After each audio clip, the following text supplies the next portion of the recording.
Look, Truman, happiest day of our lives. Angela, we really should be getting you home. I'll take her. No. You stay, relax, enjoy yourself. Your favorite show will be coming on.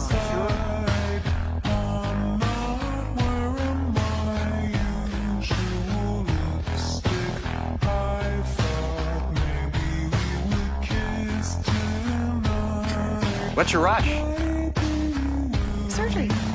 There was that elevator disaster downtown. It was on the news last night. Anyway, I have an amputation on one of the young women who's in the elevator. She's very young. It's very sad. Anyway, wish me luck.